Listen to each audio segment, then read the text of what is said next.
Hello guys, welcome back once again to my channel where I give you updates on immigration. So in this video, I'm going to be telling you about this very man here who is the current transport minister in Italy, and he was the previous interior minister. So as of 2019, something happened. A group of immigrants who arrived in Italy were detained in the ship that brought them, or the rescue ship that brought them, because of the decision of Matteo Salvini. This man is Matteo Salvini. So right now the case is coming to a conclusion, and it is not in his favor. The prosecutors at Palermo are trying to send him to 6 years in prison for detaining those migrants in that very rescue ship, instead of allowing them to disembark. That is where the problem is right now. So I'm going to be taking you on it. And then he has also given a statement. Okay. He said that he's not going to give up on this matter. Now, they said that prosecutors in Palermo have requested a 6-year prison term for Matteo Salvini, Italy's deputy prime minister, over his role in the 2019 migrant standoff. The incident involved a ship carrying over 100 immigrants being stranded at sea for 19 days.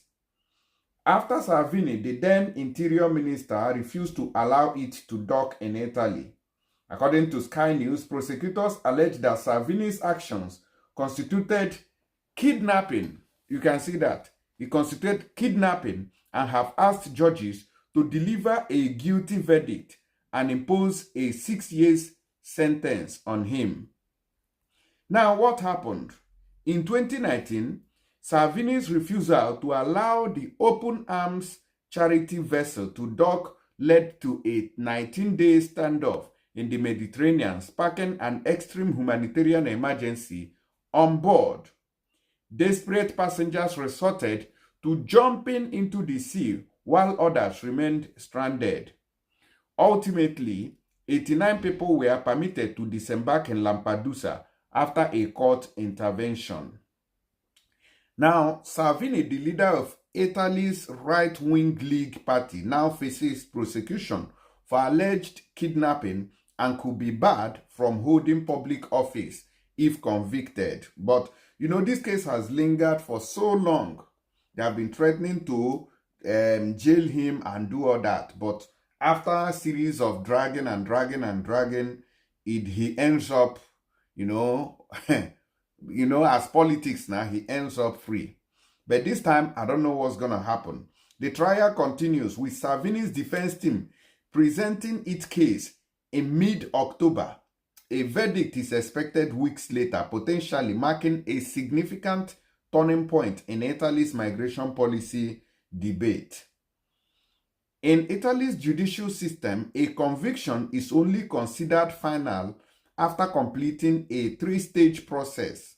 Therefore, any potential verdict against Matteo Salvini will undergo further review. So even if, because I've seen a lot of people who are blogging that, oh, good news, what is good news about it? What is the good news about jailing Salvini? There's no good news about it. Just that I don't know, sir. But you are not certain. This is politics. He's a politician. So politics could have an impact on this.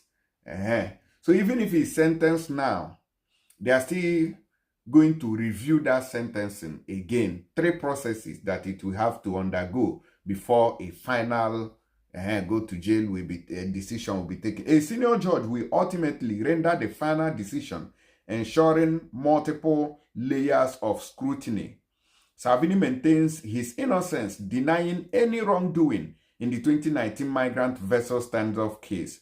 I would do it again. Defending borders from illegal immigrants is not a crime, he said. That is, let me play you the video very quickly so you listen to him, although he spoke in Italian language. During his 14-month tenure as Italy's interior minister, Matteo Salvini adopted a tough stance on migration, blocking multiple vessels from docking in Italian port. Salvini alleged that migrant rescue charities were complicit in people smuggling, exacerbating the crisis. He said that some of those rescue boats on the sea are the ones aiding these migrants, that they have connection with the Libyan mafia who are pushing this immigrant to come to Europe. So what they do is to do hand-in-hand business, according to what Matteo Salvini is saying. Currently, Matteo Salvini serves as transport minister in Prime Minister Giorgia Meloni's right-wing government, continuing to shape Italy's policies. Offering her full support to Salvini, Meloni wrote on social media, "It is incredible that a minister of the Italian Republic risks 6 years in prison for doing his job of defending the nation's borders as required by the mandate received from the citizens. My total solidarity with Minister Salvini." Open Arms, which is based in Spain, wrote on its Twitter account that it expects justice. It said, one of the last hearings in the trial against Transport Minister Matteo Salvini, accused of kidnapping and denying officials' act of having prevented the disembarkation of 147 people for 20 days in August 2019, was held today in Palermo. Following today's presentation in Palermo by the Public Prosecutor's Office, in which they reconstructed those dramatic days, the policies of the government in which Salvini was a minister, and the regulatory framework, the prosecutors have requested a sentence of 6 years in prison. During the hearing, the 147 people who were rescued were remembered, and the impossibility of attending the hearing because you have to be lucky if you are a victim. On October 18th, it will be the turn of the current Minister of Transport to speak in defense. Okay, October. So this matter is not ending anytime soon. It may still continue to drag on because as a politician, he's also serving. So I don't know how Italy's politics works, because in Nigeria, those who are in authority don't, they have immunity. So I don't know if the government officials doesn't have immunity here, or maybe as a minister, should he leave his ministerial work to go and serve prison? Let me know in the comment section. Anyway, let's listen to him. Matteo Salvini, nato a Milano il 9 marzo 1973, vicepresidente del Consiglio e ministro dell'Interno da giugno 2018 a settembre 2019. Oggi sono a processo e rischio il carcere perché in Parlamento la sinistra ha deciso che difendere i confini italiani è un reato. Il 29 luglio 2019 una nave spagnola di una ONG spagnola, la Open Arms, salpa da Siracusa diretta a Lampedusa.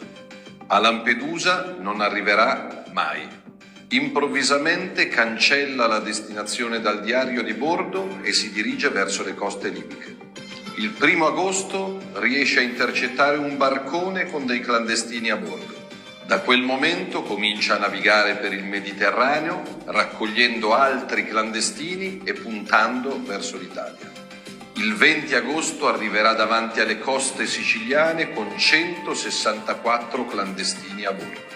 Nei giorni precedenti aveva testardamente rifiutato ogni richiesta di aiuto, di soccorso, di sbarco in porti diversi rispetto a quelli italiani. Hanno detto di no alla Tunisia, hanno detto di no a Malta, hanno detto di no perfino allo Stato di bandiera, cioè alla Spagna. Più di 20 giorni di navigazione nel Mediterraneo, trattenendo a bordo tutti questi clandestini, quando per raggiungere la Spagna sarebbero bastate 72 ore. Questa nave spagnola ha rifiutato per ben 2 volte lo sbarco dei clandestini in 2 porti messi a disposizione dalla Spagna e ha rifiutato addirittura il soccorso di una nave militare inviata dal governo spagnolo. Durante la navigazione nel Mediterraneo della Open Arms abbiamo sempre soccorso e fatto sbarcare malati, donne incinte e minori a bordo. Insieme ai colleghi di governo avevo firmato il divieto di ingresso nelle acque territoriali italiane. Grazie alla mia azione di governo erano diminuiti sbarchi, morti e dispersi nel Mar Mediterraneo. Nell'anno precedente al mio arrivo, gli sbarchi di clandestini erano stati 42.700. Durante il mio mandato al Ministero dell'Interno, gli sbarchi si erano ridotti fino a 8.691.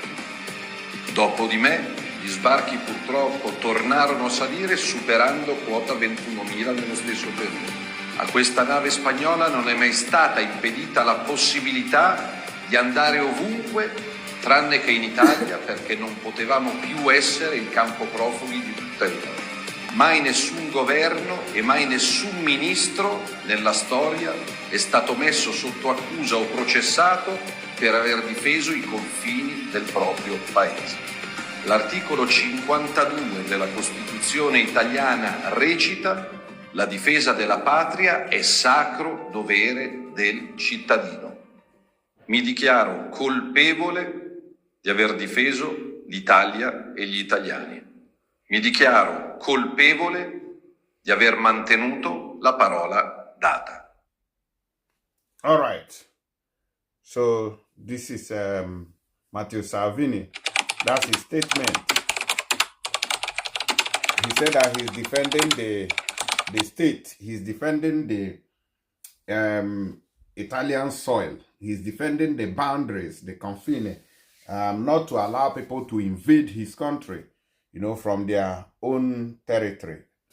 And that is why he did what he did, to protect Italians. Let me know your own opinion on this matter, because when he was the interior minister, you know, he didn't allow people who had not gotten document to have residence. Something that even affected me personally. So when you don't have that residence, you cannot get job. So you get as it be that time. Anyways, I'll leave it open in the comment section to see what you have to say. Thank you, and see you on the next update. Bye-bye.